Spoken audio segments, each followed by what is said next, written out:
The UK is in another shitty situation, and sort of relates to the last one I made. Um, but it's personal this time, and it does show a worrying trend. Because currently the issues in the UK are getting so out of hand that it may just completely rupture the foundation of human rights. And obviously the big issue with this, if you haven't guessed, is it will come after everyone. The people who voted for this, the people who didn't vote, which is important to note for later on. It causes massive issues. And I'm going to list some reasons why this is a problem. So I want to talk about how the far-right rallies are dangerous, or becoming dangerous anyway, for issues I'll go into later as well. Basically, they're going to cause issues in the way that sort of political violence does anyway. It's because it should be abuse, but it could also be murder, and it's deadly. Like, murder is just never okay. And if someone on the far right doesn't agree with this, then I'd argue you shouldn't listen to them. Because they're simply wrong. Murder is always going to be bad. Like, if you're allowed to kill children just because they're part of a democratic party, like, what the fuck does that make you? Like, if you're accusing Democrats of this, again, I'll go into this later, then how does that make you any better? Like, why are you sinking to that below? Say if it was true. But yeah, that's why that's dangerous, but anti-immigration is dangerous as well. There's overwhelming evidence to support the fact that immigration has a place in countries, and it's not going away. People need immigration to get along in society and enjoy life. Unfortunately, we get immigrants into the worst jobs because that's the only ones we won't do. Again, backed by evidence. I'm not saying this because I made it up, it's actually backed by evidence. And that's why you see so many immigrants in these jobs. It's the jobs that nobody wants to do, and I brought this up in my I forgot what it's called, my problems with foreign people. But basically, I don't blame them for being there. It's just that I can't understand them through the accent barrier. Because yeah, that is a problem for some of us. We have a processing issue. So it's not easy to process things sometimes.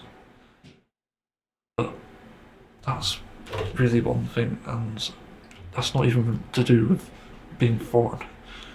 It's to do with how governments have failed to get young people in employment, young British native people there, and that's going to cause problems. That's why you see so many of them, or hear so many of them in my case, and they end up not being very helpful as a result. Again, not their fault, it's the corporations. And that's why this sort of thing's dangerous. Also, when you start to make a country not feel welcome to refugees, especially people displaced by war, families for that matter, then you make it a horrible place, and no country would want anything to do with you. You know, especially if other countries doing good things, actually providing them with shelter, warmth, and protection. The UK is just going to be a sort of fun, and nobody will want to visit it, not even tourists. Because yeah, that's what we'll do. So these on to the next things as well. Reform and ritualist want control. This is very much again based on evidence because they've literally said it outright. They want to control the country, they want to get rid of Parliament, I think is one of the things it said. And this isn't good for a few reasons. The country doesn't belong to them, not just because they're not currently Prime Minister or MPs, but it also just doesn't belong to them as people, because a country is a collective of people. People native to the land and have citizenships, and who knows, like maybe they travel here and just stay here legally. Like, that's not really a problem because some of them have no choice. and some don't want to go back because there's so much money involved. It's just impossible to. Again, this control of them is what's going to lead to the downfall of the country. I forgot to write something here. Yeah, they want control. But they also want to eliminate rights. And the process spans a very wide spectrum of things. It also expands into disability and mental health. And I quite like Nigel Farage on this, because he literally said it in a GB News post. He wants disabled people to work and to go to work, basically, even if they've got a note saying they can't work. Are you fucking serious? So Farage, the doctor, apparently now, is telling people who can't work they should work. Like, that's so fucking stupid. There are plenty of disabled people who want to work but can't. But there are likewise many that do want to work but actually can't work because they've been told not to. Whether it's because of injury or disability. Like, you can't expect someone in a wheelchair to fucking do a good job on construction. It's possible, but not everyone's capable of it. And it's likely not to happen. That's why this doesn't make sense. And then you've got office jobs, which are, well, not necessarily office jobs, but home jobs, that people do try to get. But many people who are using it, who are doing it, are actually capable of going out and doing this other work. So you end up missing out on this shit. It's not regulated well enough. So the people who can do it just get left out. Because again, people are too greedy and they value being at home more than fucking anything else. And like most jobs you can do at home anyway. Again, there's like no room for people with disabilities, so that's why it doesn't make any sense. So yeah, the sick note is an excuse because it does mean that there's a reason behind it, there's a medical reason. You know, it's like if you get a broken back and you can't go to work for a good few years whilst it heals. Especially if it's like a job you're doing which involves using your back. Then yeah, you can tell them to go to work, like to go back to work. That's how dystopian this is. I'll bring this up a lot, dystopia, because it literally is dystopian. You know, corporations want you to work and literally break your back again and again, regardless of how many times you've been told not to, regardless of how many times you treat it.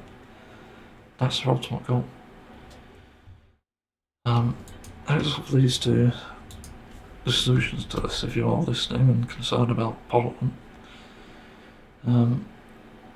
The first thing is really to be open-minded.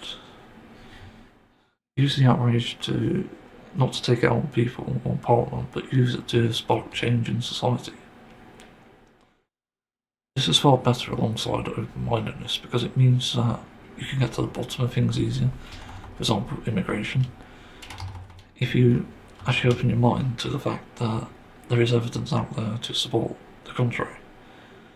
Because currently what media will do is they'll present to you a very biased take, and bias isn't good, even in a democratic society, believe it or not. Because it means that you'll have the advantage of, I don't know, like lobbyists or people with more money, and that means they get a say in everything, including the narrative. But that's not good, and that's why you need to be open-minded. When there's a small creator saying, oh, immigration isn't a problem, hear them out. Because if you truly believe what you believe, and it's such an unbreakable belief, challenge it. I've learned that the hard way myself.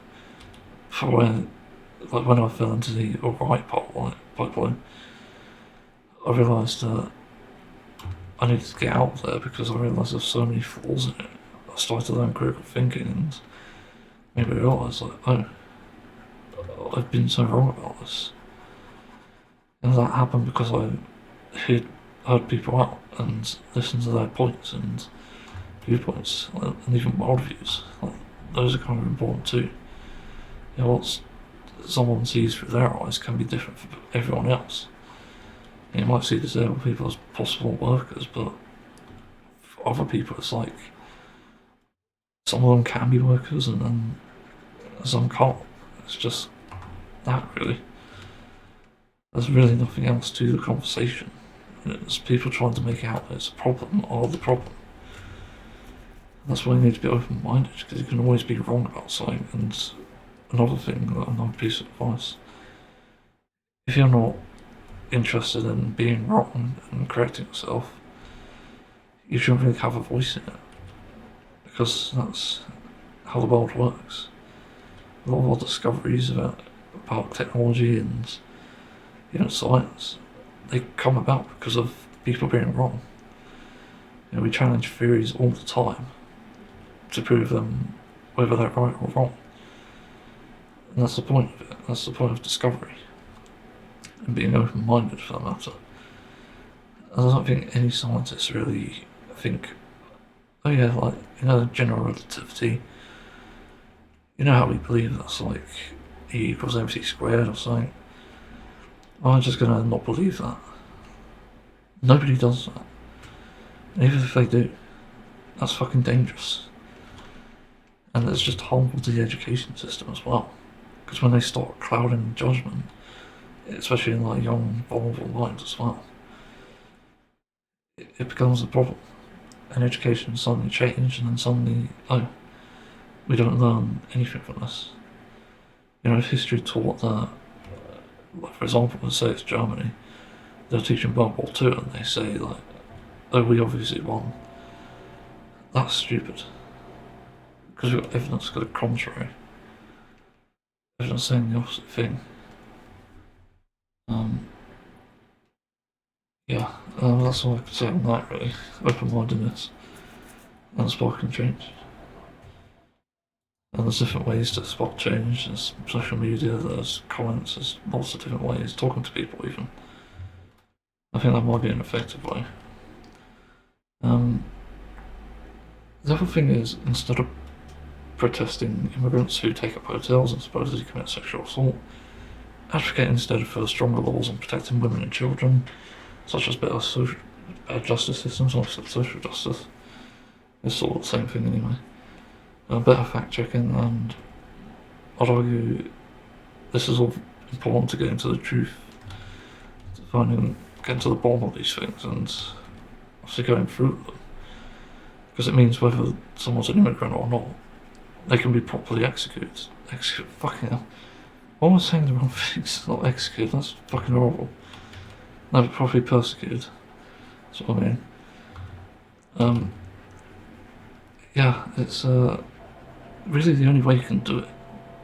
Because the way that people are advocating at the moment, like deportation, that's going to harm the economy, it's going to harm society. It's doing no good. Like, you might have issues with, like, Muslims, for example. Have you ever fucking talked to a Muslim? I haven't. I guarantee a lot of people haven't. But you need to do that before you pass judgment.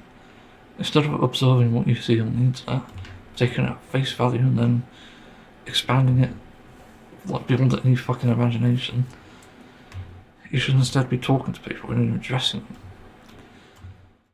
Because that's the only way you can know for sure whether these things are problematic, like whether religion's problematic, whether even Muslims are problematic. But you need to talk to them, be open-minded, and also just be neutral, because if you're being an arsehole, don't expect them to be nice back. They've probably gone through the shit again and again. So yeah, they won't treat you nicely if you're like that. Like, there's obviously wrong things that they can say, but again, that's to be addressed and handled properly, not blown out of proportion like currently. I was also listening to the other thing actually. Limit social media. The algorithm basically recommends you things that are catered to your experience, the things you've watched, and also what you talk about, believe it or not. They track you and use you for that. But this isn't good because it'll push you into an echo chamber. An echo chamber being a one-way track leading back to itself with no end, It's just an infinite loop, basically. Yeah, that's dangerous. As I said, open-mindedness is really helpful. If you can't challenge your opinions and admit when you're wrong, then you're just going to be wrong all the time. So that's how it works in not just society, but science and fact-checking.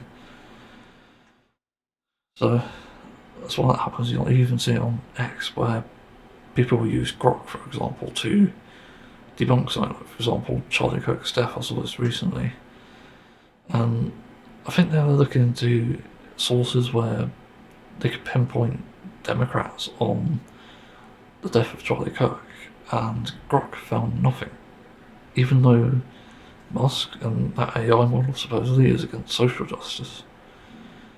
So it just goes to show that fact checking is very important. And I don't think Grok necessarily made a mistake there, because there is no evidence of this. And Grok even explained what the fuck, how they even got to the conclusion to begin with. And that's why this is dangerous. You can't be taking things at face value. Limit social media use. Go out there and talk to people, even on social media you can. I just get different insights. Like, that's how you do it, and I'd do the same myself. If people are friendly enough, that's definitely something I'd do. But most Democrats I've known anyway are friendly. And sort of leads into the other thing as well. Don't listen to billionaires. If people are earning more than you, it's very likely they'll have no clue how the real world works. The danger of listening to this is it'll be disconnected, again, from how the world works. Elon says to dismantle Parliament and attack Democrats, which is foolish. And guess what? I can guarantee you that Musk doesn't know a single fucking Democrat, let alone a few. Like, that's a good one. But a way to mitigate that, again, is to talk to a Democrat. Have like an actual conversation. Meanwhile, you've got other billionaires, or oligarchs in this case, like Trump, funneling tax dollars into the military that can be used to stop wars, but instead using it to fight against civilians, basically creating a civil war, and also using it to create an unnecessary war with another country. Like, great. That leads into the other thing. Be careful who you vote for.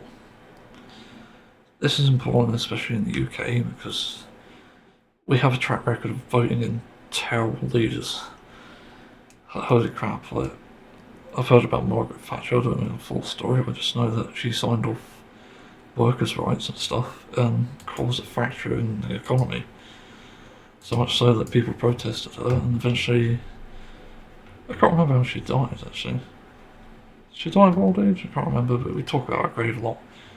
Now we dance on it. We do that because she ruined the country. And I think even most far-right people agree that she has a problem.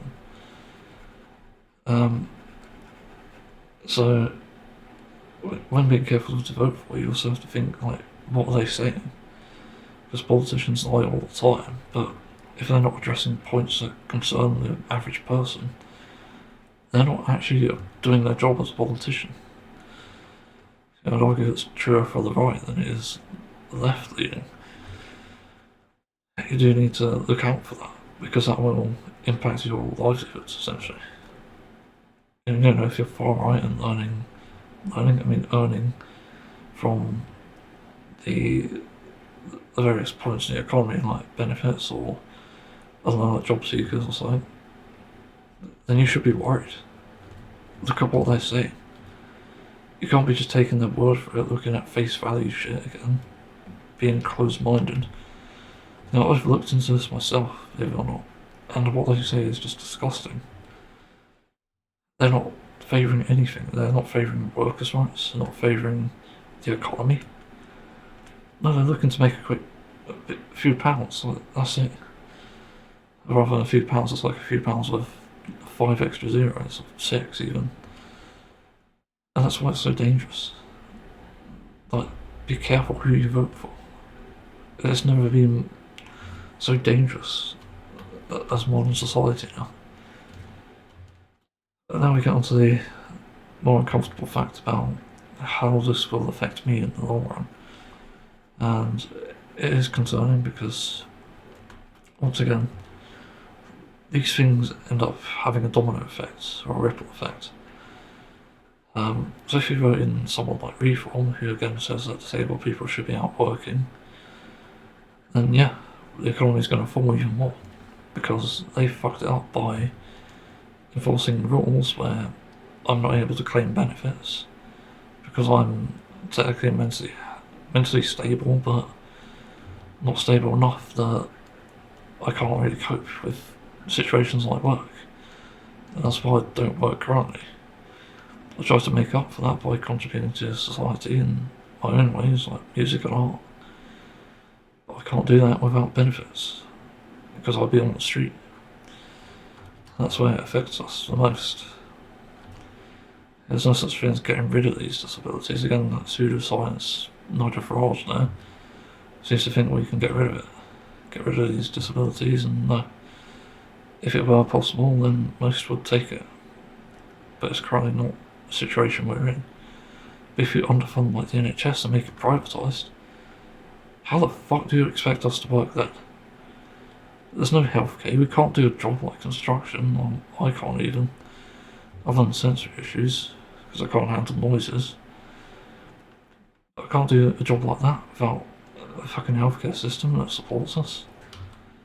You know, people who get work-related injuries and then end up just getting injured naturally from the job, just over time. Like, that's gonna fucking kill them. And the lack of healthcare will. Essentially, it's like, I don't know what to call it, it's like the start of a genocide. Because people will be dying off from that, from the lack of healthcare. You see it in the US as well, I think, where people who can't claim any sort of financial income end up dying. They go homeless and then they die. It's really horrific. This is where the UK's heading at the moment. In my case, I'll fight back for sure. I don't know what to do other than looking into getting like my own sort of van or something to live in and living my life out there. I'd sort of prefer it because it means I can find quiet spots around the UK and mark them. But again, it's probably not that simple because I need to learn how to drive first, which costs me money, costs me all my benefit money for that matter. And then I need to find a van, kit that out, and begin travelling around the country to find safe spots to park in. Quiet ones, because I can't cope with noise again. That's why I'm unsuitable for work. And I also have to rely on like solar energy, like a fully electric van, which can go wrong, and somehow I need to pay for that. And, you know, I can't rely on, like, for example, money given to me by other people, because it depends on how much they give and how long I'm going to live for. I guarantee you that I probably won't outlive them because it's like I'm just that unstable. I won't be able to cope. And I'll actually kill myself before I become homeless because there isn't a solution to it. That's how dangerous this sort of thing is. It's going to affect the foundations of society and cause a collapse. You know, I'm hoping that we get a Nepal situation out of this with Gen Z, but I'm not too hopeful. And that's why this is dangerous, and unless I beg people for money, which I'm not very keen on anyway, it's going to be difficult. So, yeah, and unless like the support placement at the moment actually gives some sort of statement on this, if reform does go in somehow, and like, there's no financial support for us anymore via the government, and hopefully this place has a thing in plan to sort of work as a charity organisation. Even then, there'll probably be laws preventing us from getting into housing as well. So there's no like safe housing for that matter, no homeless shelters, nothing. And there will be full anyway, if that does happen. because other people will be there, not just disabled people, but people who are always homeless. And there's a thing that people need to look up here as well, called Housing First. It's a well-tried system, like it's proven to work. And this is the only way you can save people from becoming homeless in any country. And many countries are capable of it, but they just don't put it into action. And so that's important to understand. Again, to spot these changes. If reform does get in, you need to address these problems. They're going to come with it. Address how you're going to look after disabled people, how you're going to treat them. That's really important. And again, it will affect the people who voted for them. If you're a reform voter on fucking benefits, you're going to feel the brunt of it very soon. Because they're going to take away those benefits. You're going to be out of work. You're going to be out on the street in just a matter of weeks. Like, how do people not see this? So naturally I'm worried and very pissed off. I'm not necessarily fearful for my life, but like the things that I do. Making music, making artwork. I can't really give a shit how I live anymore. It's become meaningless the more I live. But for other people it's going to be a struggle, like some people do want to live. I don't necessarily want to be proud on the street. But this is how bad it's becoming. And any far right person listening to this and saying something like, I don't care, it's not my problem. It will be soon. Trust me on that. Because people won't stand for this. They won't be happy with this situation. Again, a foundation of society is like immigrants, disabled people, and even like queer people and people of colour. Even women. Like, those are all foundations of society. And that's because they contribute in their own ways. Like, they give people jobs, they give people like better economic stability as well. And also like introducing cultures, like someone Jamaican comes to the UK, they make a Jamaican shop with like Jamaican themed shit, like, I don't know, like food, clothing, like who knows. But they can make a living off that. And that's great for the economy, it's great for other people as well. It gives you an influence in the culture and stuff. Like, we already have Chinese and Indian and Turkish, for example. For some reason we can't fucking do proper migration and stuff. Like, it's so backwards when I hear people say this shit. It's just so concerning, and there's no doubt a place for disabled people who can do that same thing. Introduce people to various things, even just like, could probably do like a fact-checking thing. I guarantee most people at home on benefits can probably have the ability to do something like fact-checking and make a news organisation. Again, without proper funding, which again reform looks to take away, that won't happen. So I'm going to end the video on that. So thanks for listening. I'm interested to know what people think, if any, if you have any questions or whatever. Yeah, sort of where we are with this and how this situation can go very wrong and lead to, again, homelessness and no more channel. Small content creators won't really exist if they're on benefits. They can't afford the internet, they can't afford a house, they can't afford bills. Or because someone decided we shouldn't have benefits. So thanks for listening, see everyone another time.